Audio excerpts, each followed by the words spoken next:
A cancer diagnosis can significantly impact our relationship with partners, children, friends, and with ourselves.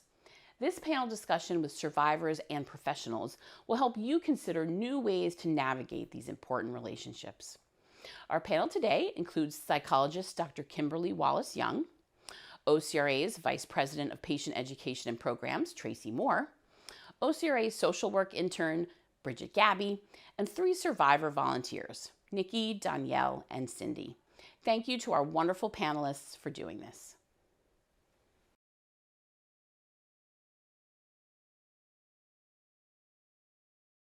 Welcome. Welcome to Relationships After Cancer. My name is Tracy Moore and I'm from OCRA. I'm our oncology social worker, and I'm joined by a wonderful panel today. And I thought maybe we would kick it off with just brief introductions. Bridget? Hi, everyone. I'm Bridget, and I'm an oncology social work fellow with OCRA. Kim? I'm Kim Wallace Young, and I'm a psychologist. I have emphasis on sex therapy as well.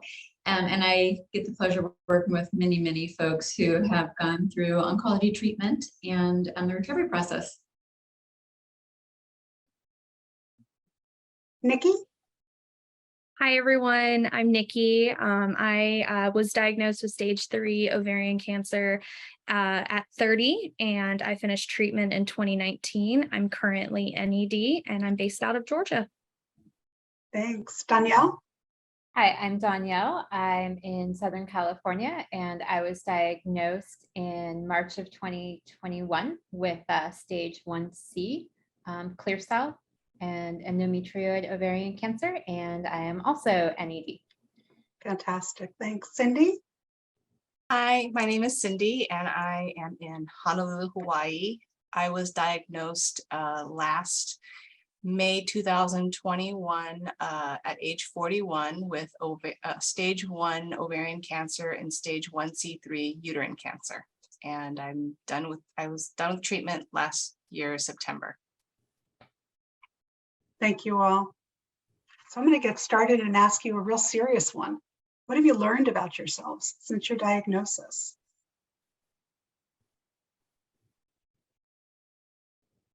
Well, very directly, I've learned a lot more about my anatomy.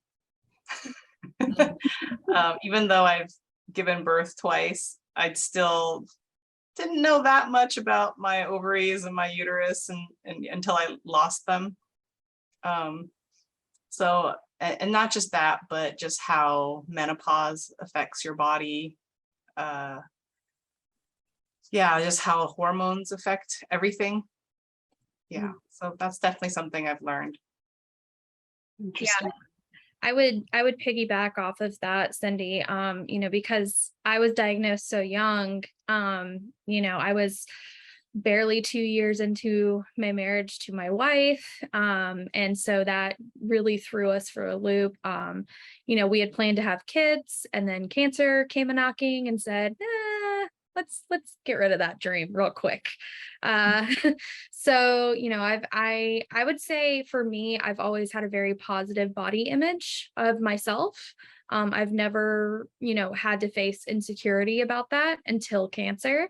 And that would be one thing I would say that was kind of not so great. But I also really learned, nothing like cancer to really put things into perspective and really give you a sense of what matters, what doesn't, what's important, what really isn't. And at the end of the day, you've got this one day, and you just have to live your life the best you can. So it gave me a lot of freedom in that sense. I would agree with the shifting in what's important and what isn't. Prior to my diagnosis, I would put I would be very engaged with work-related activities, and I would put fun things on the side and that type of thing. And what's really been shifting is really like kind of my priorities in terms of my schedule and kind of keeping things more balanced and refocusing that, and also the cultivating and building a deeper relationship with myself, and also the people kind of where the people that I choose to spend time with, or other things that I do of like of really connecting, if it's a meaningful thing that I want to be doing and spending my time, or can I just let it go? So do you I feel like will- you have oh, sorry, Kim. go I ahead. had something in that.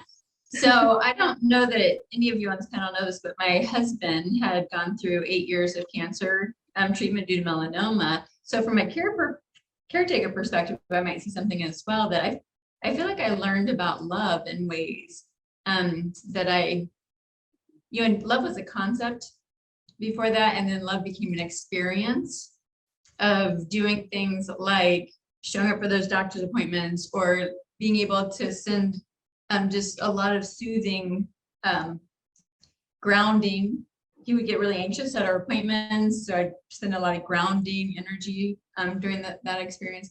When it was really ugly and awful, wiping bottoms of my husband, all that I knew without a shadow of a doubt what love looked like in those moments.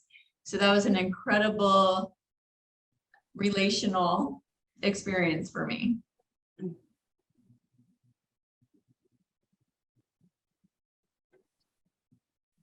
Those connections, right? And those relationships. It's not only those connections with your friends and your partners, but it's also with yourself. Did you find that you needed to kind of think about who you were in terms of the relationship with self before being able to connect on a more intimate and personal relationship with others? What do you think? I would agree with that. For me, it was the first time I've ever dealt with, being in menopause in my early 30s, and how that completely changes your sex life, and how that completely changes how you feel pleasure and how you feel excitement.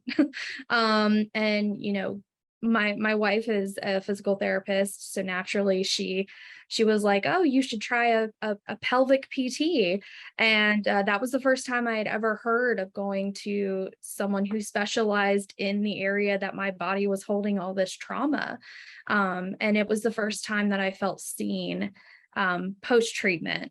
And being able to have someone show me, no, there are ways you can still be this vivacious young married person and still be yourself.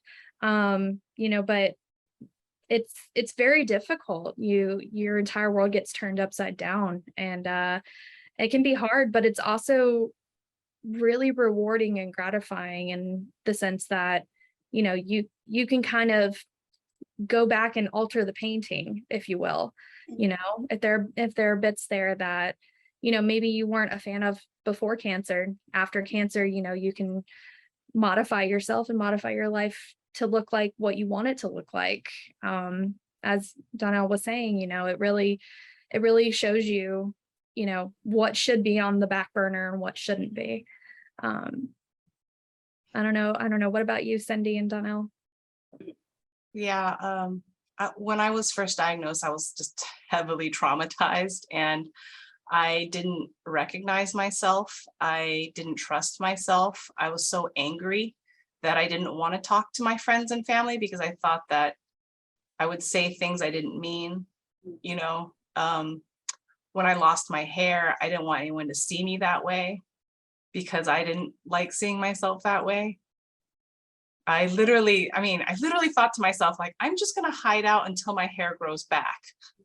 And then I'll see people again, which is completely ridiculous, but that's how I felt at the time, that I really wanted to hide.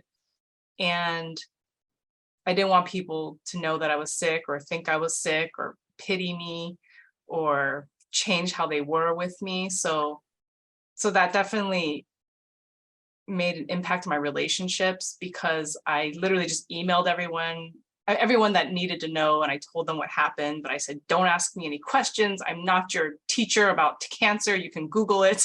I was so angry, not at them. I was just angry at the situation. So it took me a while to kind of deal with it. I'm still dealing with it, but it's a process, and eventually you start to let people in, and then it really, really helped to find other people like me through OCRA. That helped a lot to realize, you know that you're not alone, but you feel very alone in it, especially if the people you know in your immediate life, friends and family, don't have it. So yeah, it definitely is a process.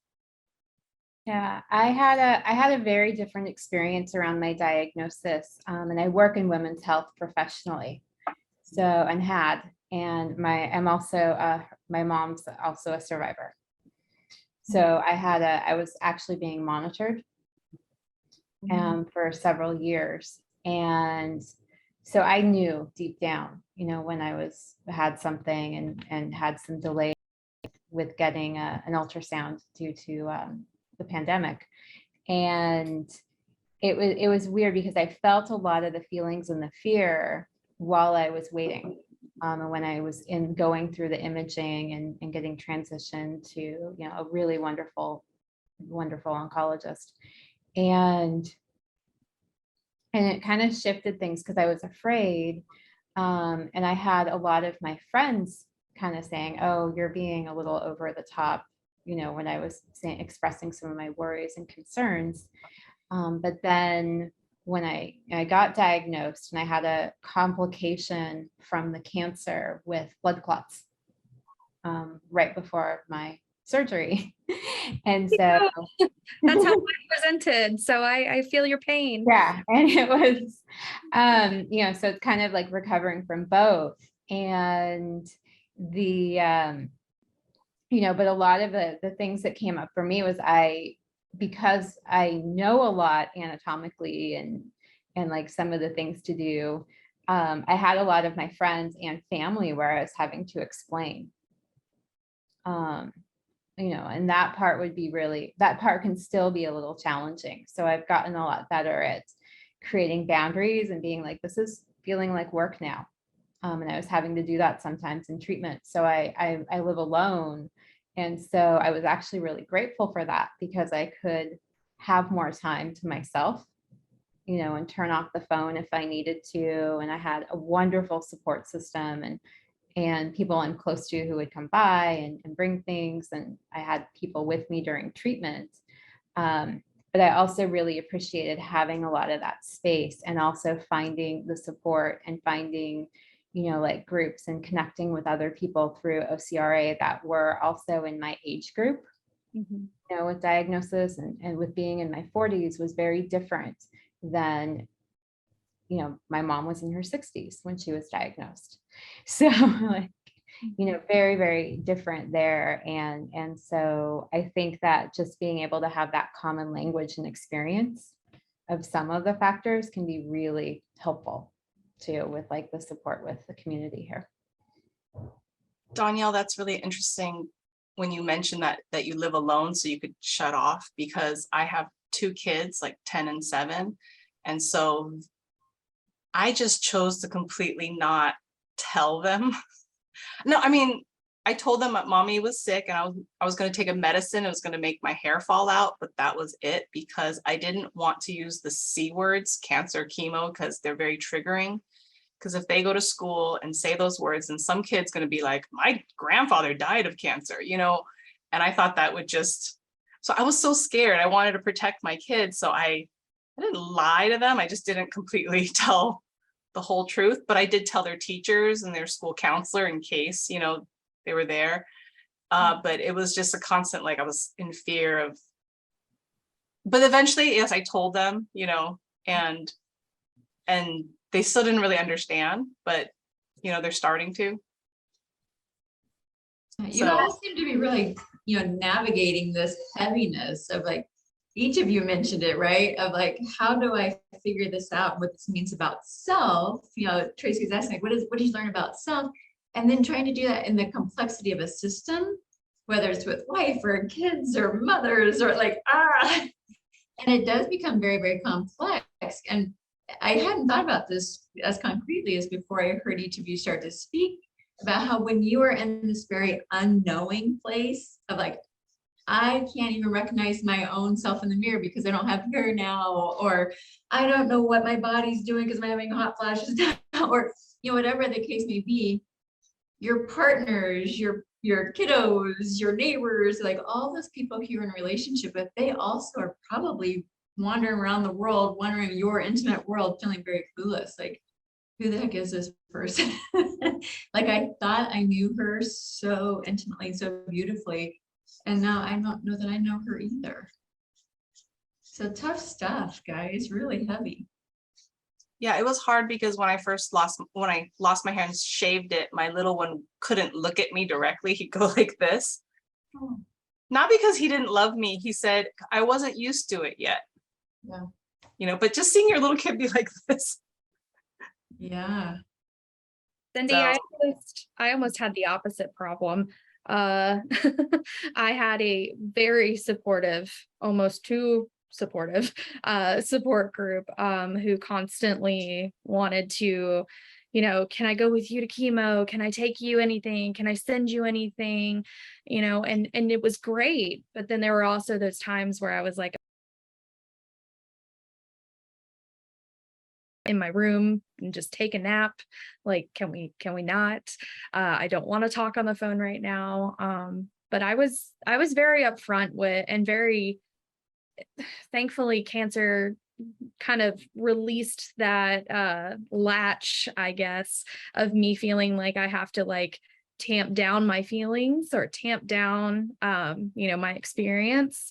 I think far too often women do that. And being able to have that freedom to sit here and say, here's what's going on with me, here's what I need, here's what I don't need, and take with it what you will. That was very freeing for me to be able to do to my support system. But again, you really learn about those boundaries, and it's hard too. I know my wife at one point, she looked at me and she was like, I feel like we have to like relearn who each other are now. True statement. And how she was like, she was the one who was sitting here and telling me the entire time, oh, you're so beautiful, even with no eyebrows, like you look amazing. And I'm over here and I'm like, I look like a sick person. What are you talking about? Are you not seeing the same thing in the mirror? And it really, like you were saying, it's heavy. It's hard to manage, but thankfully resources from OCRA and from other support groups really helped me to understand, hey, I'm not alone in this. And I think for me, because cancer is such an isolating experience, especially when no one in your community is going through it as well or has gone through it, having other patients and survivors to connect with was key to, maintaining that mental strength, if you will, of, okay, there is something at the other side of this treatment. There is something to look forward to as well once that treatment is over. It may be different than what I thought it was, but that doesn't mean it's any less great. Mhm.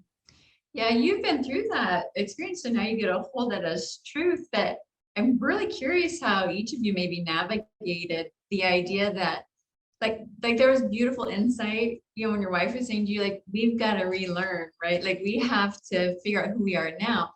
But you had tremendous evidence that you loved each other before any of these changes. So how did you to connect to like faith in self or faith in those intimate relationships that they would be able to love you even though you weren't the same, like now that you were different?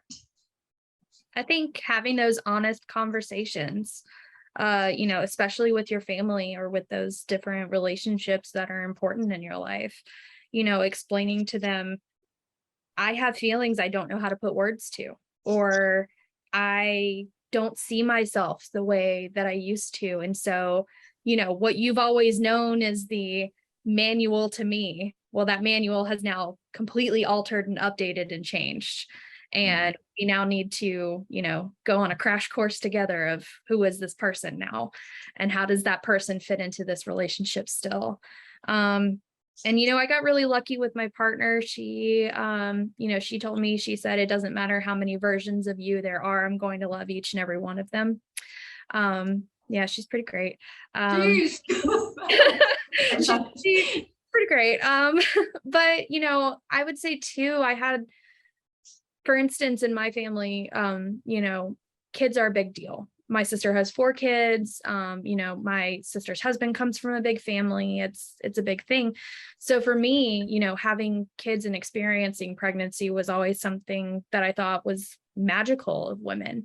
And, you know, getting that taken away from me because of cancer, you know, I really struggled with that, and I recognized that. And, you know, post-treatment, I actually, you know, I went to therapy because I said, you know, I have all these feelings and I don't have the tools to sort them out. So, you know, I always saw therapy as that kind of a thing. But, you know, it's not just your, you know, relationships that you have with love, but it's also family. You know, for me, having to tell my family, look, kids are not on the table and I need you not to bring them up because that is triggering for me. And, you know, if it happens, it'll happen. If it doesn't, it doesn't.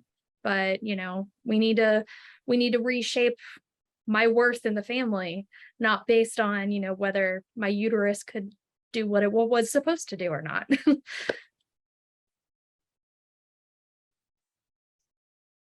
Find that it was challenging to have that kind of conversation, or for you, are you kind of more, you know, outspoken and it kind of came naturally?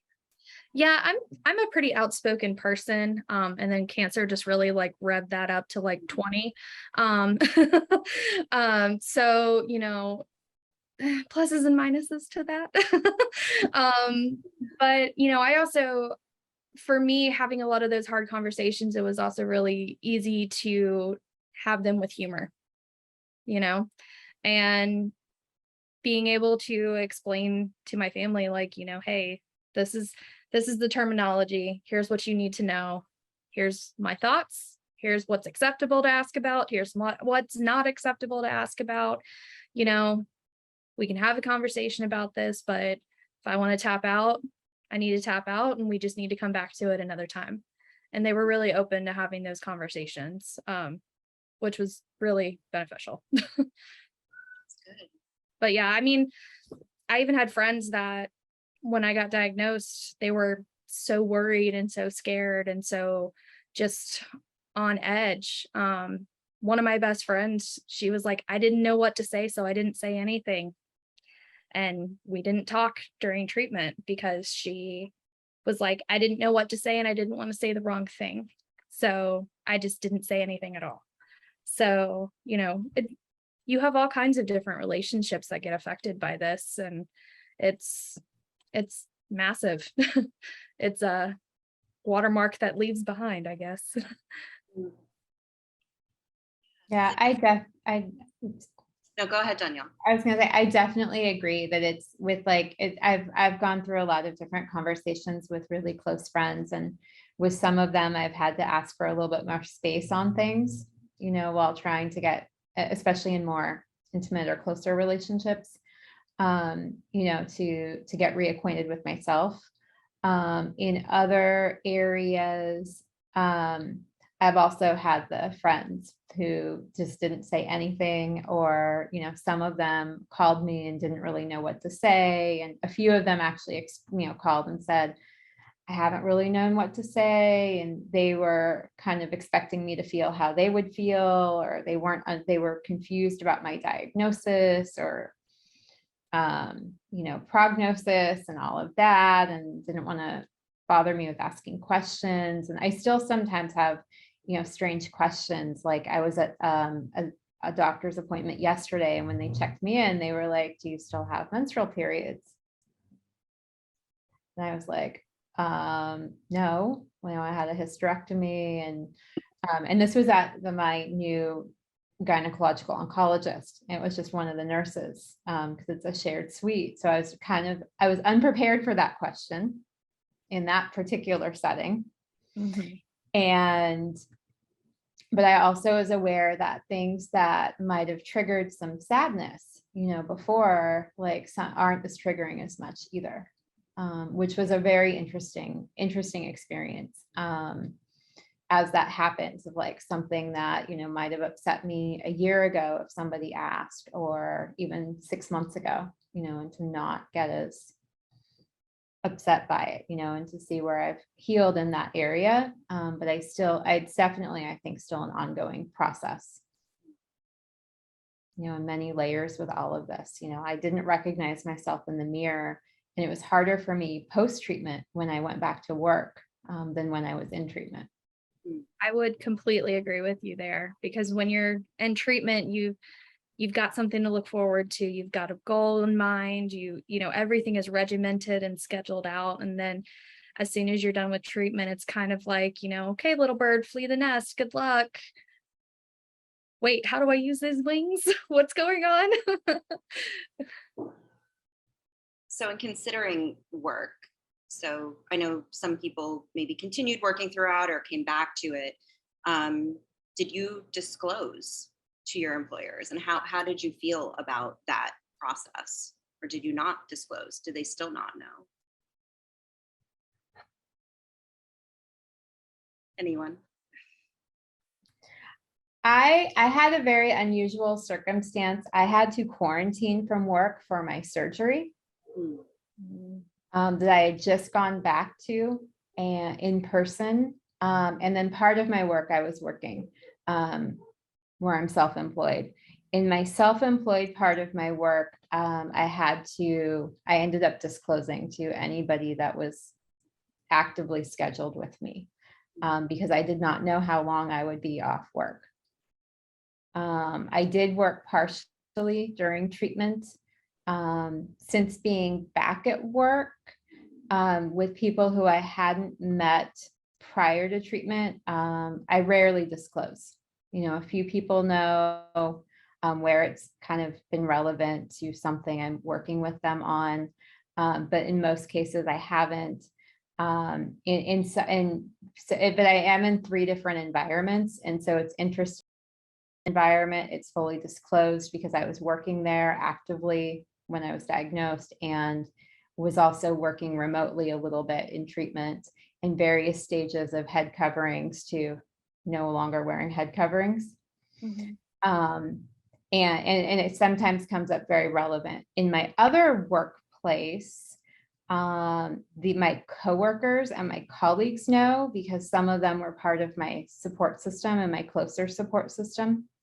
But the actual, there's multiple layers of people I'm connected with at work. The rest of the people I'm connected with at work don't know, you know, so it's a little, but so it's interesting. And sometimes I'll say something and sometimes people catch it and sometimes they don't. I actually mentioned I had ovarian cancer a couple days ago, and nobody seemed to notice I said that.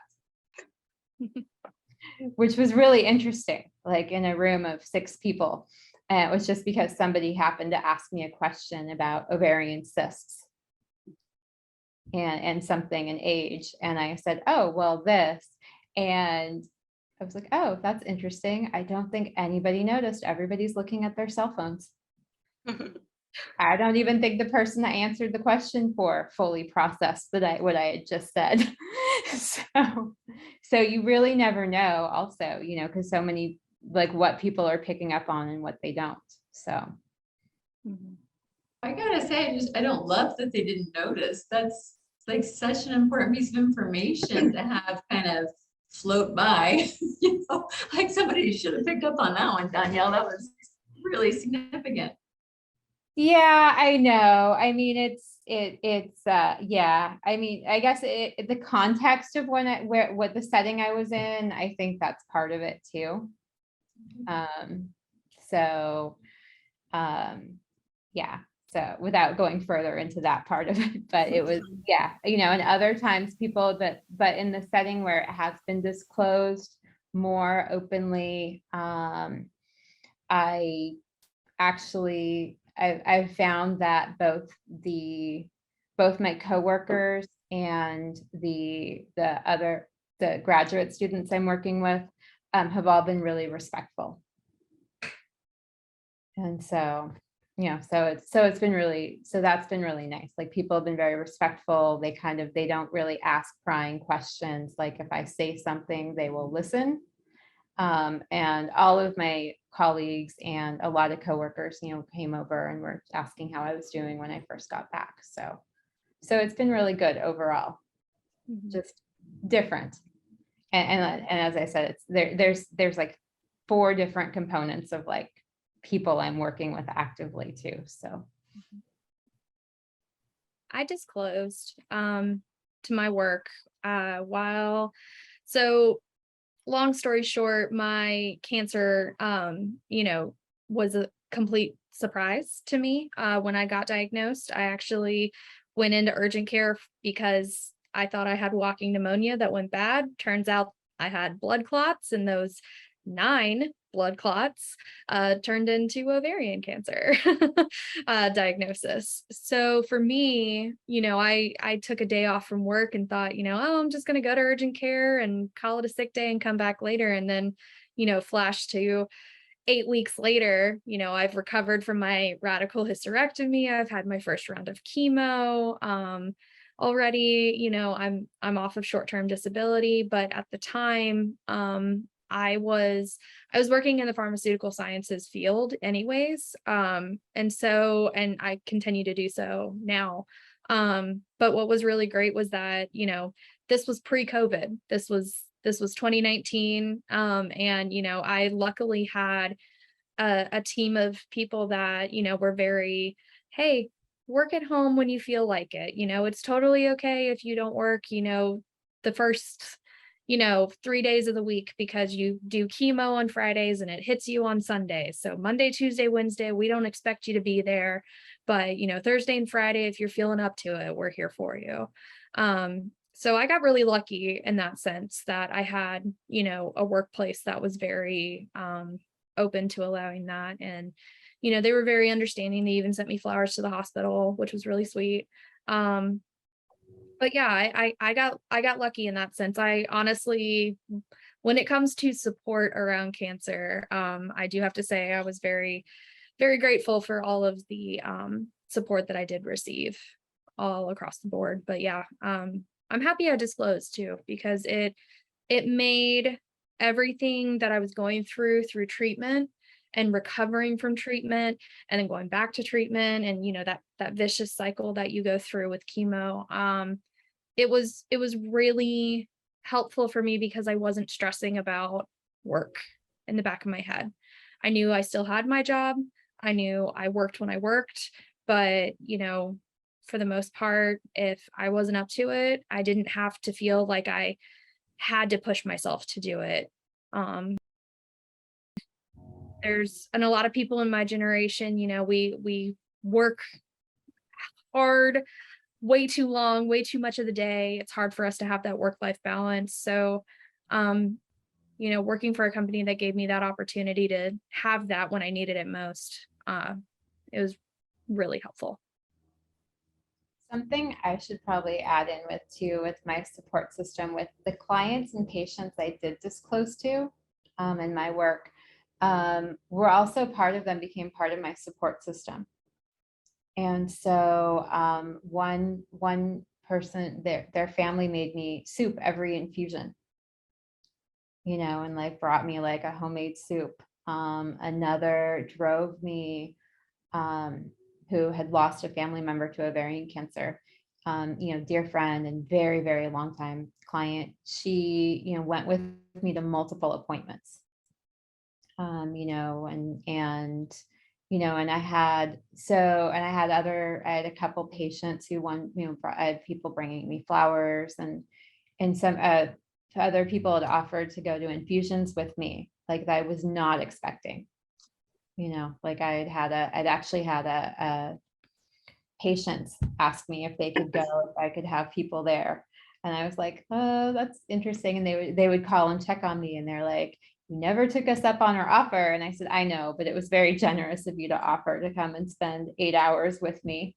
But I had family and another friend who is a survivor and also one of my best friends. So I had people with me when it was allowed. But still, it was really, it was really amazing in that regards, like the support that I've had with, both like my friends, my family, and then also with like clients and patients in my business. Those lessons sound really powerful, right? And those connections. Is there anything maybe you've learned now that you wish you could tell yourself when you were first diagnosed? The lesson you wish you could say, this is going to be, this would have worked for me. This would have been better. Any other lesson? Well, I just wanted to answer the work one. Oh, please go ahead. I did tell the owner of the school where I teach art at about, and she was very supportive. And by the time I went back, all the kids were new, so they didn't even know the old me. So they just accepted this new lady with the turban. So it was Very fine. interesting how, identity and career and cancer and how it all changes and your relationship with yourself, and it all is just so intertwined. And Tracy, you were saying? No, I think it is intertwined. I think you're right. And it just makes it so that you've all like grown and learned so much about yourself. I'm just wondering like what you would teach others, or encourage others based on your experiences. And is there a lesson that you wish you had known before? Like what is that lesson? I could answer first. I'll Sure. start us off here. For me, I'm a true millennial, right? So I totally worked through college, only went to the doctor when I absolutely had to, kind of a thing. So going through cancer, I found out mine was I was genetically predisposed to cancer. So for me, that completely changed my outlook on my health, in the sense that, doctors are there for not just, oh, let's fix you up, but also let's also prevent it before it happens. I've never gotten so many preventative screenings before in my entire life, and I'm very happy that I have them. But I think even when you feel like you're at your lowest and your weakest, it's not a weakness, because you're experiencing the human condition. We break down, we get old, we get hurt, we get sick. And, some of us just take longer than others to, overcome that hill. And for others, that hill becomes, a path that they're on for the rest of their lives. Like those of us who, this is now part of our story, and it's now part of our journey. And whether that has ups or downs or not, it's still all part of you. It's just a different section. It's a different location, if you will. You thought you were going to Bora Bora. Well, guess what? We're going to Poland, and that's okay. That's okay. We're going to love the snow and scenery. But I think more than anything, I really wish that I would have told myself that it's okay to not have it all figured out. Mm. And it's okay to rely on other people to help you. It's not a bad thing to be that vulnerable with other people and to share those fears, share those worries, those anxieties. Because holding on to it, it's a recipe for disaster. It destroys you from the inside out, and you're already taking chemo. Let's not add fuel to the fire, So yeah, that would probably be the main thing that I would say. I would definitely say, like you said, trust yourself. Prior to my cancer diagnosis, I've had pancreatitis, I've had gestational diabetes, I've had all kinds of little things here and there that required me to go to the ER. And yet when I started having the abdomen pain, I did bring it up with my PCP, and because of my age and what I look like, she didn't automatically think ovarian cancer. She thought gastritis, so I was misdiagnosed. And then even when I woke up that morning with like pain that took me down to my knees, it still took me an hour to like ask my husband to take me to the ER, because for some reason, so many people do not want to go to the ER. They don't want to be seen as overly dramatic or, you know, whatever. And I think I did everything that I could have done to alert my doctors to my condition, because I was like, you know, I have really heavy bleeding to my OBGYN. They're like, oh, you're just headed towards menopause, you bleed, you know, more. So, and I don't blame any of them, because again, you can't screen for ovarian cancer. And you know, obviously we're the young group here, so we're not the people that normally would be. So I tell all my friends that are my age or younger or even older, and I said, you know, if you have anything that you need to keep advocating for yourself, you know. Don't think that you're crazy or a hypochondriac or whatever, because hello, look at me, you know. So it was and I always say, when in doubt, go to the ER. Just go to the ER. It's, you know, I don't even hesitate when it comes to my own kids. Like, they cough a little the wrong way, I'm like, hey, we're going to the ER, you know. But for some reason, my husband and I were just like, we won't go to the ER unless there's an arrow sticking out of our chest, you know. So absolutely, I can't stress that enough to young women, that you need to trust your bodies and to not feel like you're being overly dramatic or whatever, just to seek help. And if a doctor is not taking you seriously, go find a new doctor. I think that if I would have probably tried to go to the ER a few months before. One night, I was just reminded of when I had a lot of pain when my period started. And it was when I was first having symptoms. And I had, you know, it already was established with an OBGYN, and I was just waiting for my ultrasound that was scheduled. And, you know, with being in the pandemic, it was a little trickier, because it was like, oh, where do I go? And I knew, I was like, okay, it's like where I'm at in like the LA area. It's like, oh, it's going to be a 4 or 5 hour wait to go to the ER. I have really bad like back pain and really severe period cramping. I guess I'm just going to stay in bed, you know. And so that was something where I think the pandemic kind of played a role a little bit in terms of like seeking care. And I was like, okay, I'm trying to get the ultrasound moved up, but I really can't do anything. So I felt very powerless for a few months. And, you know, but I was very grateful, like once everything was rolling, it rolled very quickly. And I think that time period is when I had a lot of the fear. But I also think that I would be, now looking back, I feel like getting through treatment has helped me a lot with other things that I might seem scary or intimidating, like in the past, because I was so afraid of having to do chemotherapy. You know, I'm very big in the preventative side of health, and I was just was like, I don't think I can do that. And so I think that's helping me now to be able to feel a little bit more confident in other areas where I've been a little afraid. So I think that that's, you know, it's like knowing I could get through something that, you know, scary, and because I had to do it, you know, and so I think that that's a benefit. But I definitely, I think that was probably my biggest thing, was like, also was like, okay, I could have, you know, it was hard to say what I would have done or not done when with the emergency room situation at that time period too. And I also, you know, realized that's very, you know, that was kind of a different period for about 1.5 years, you know, just in general of public health and a lot of different things.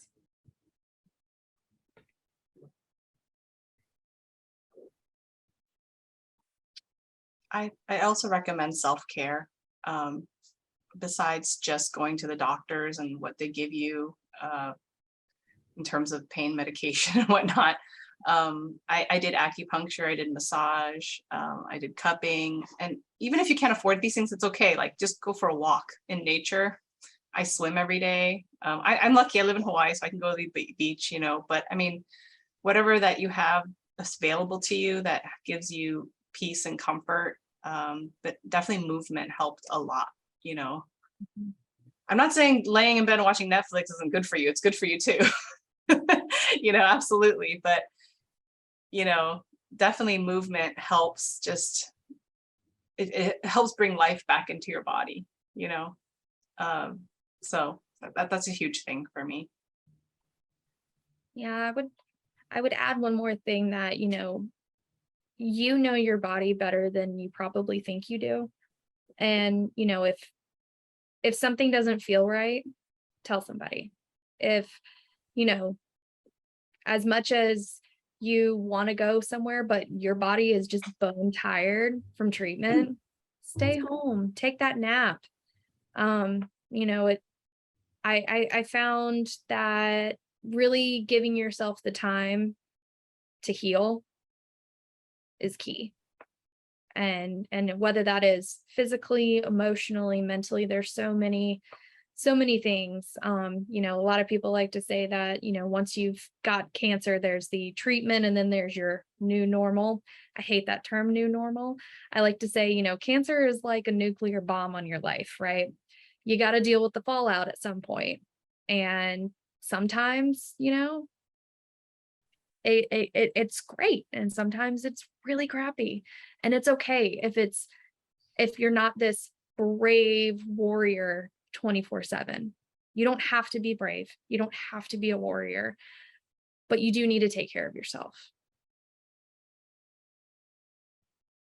I just want to reinforce a couple of the points that you both, Cindy and Nikki both kind of tagged, was that idea of advocacy, like knowing your body better than anyone else. You're the expert of your being. You've lived in it for as long as you've lived in it. And sometimes like telling somebody or going to the ER, sometimes that's a repeated process before anyone listens. And I just think that's such an important piece to note. It's an unfortunate piece to note, but also a really, really vital piece to note. So I'm so glad each of you were able to have voices that were heard well, and you were able to start the treatment that was needed. Yeah, I think that, just to echo, I think the self-care thing is really, really important too. And exercise and movement. I was exercising up until that's how I started noticing the blood clot, when I was out trying to go out for a run. And also the knowing, I think if people are comfortable with it, I really suggest knowing and reading your pathology reports, and understanding your diagnosis and understanding everything. In my situation, I do know how to read imaging, and I read it for work. And so as soon as I saw the ultrasound during my ultrasound appointment, and it was still, kind of, you have a cyst and unsure, I actually looked at the image and on the screen and took a screenshot and was like, that looks like cancer.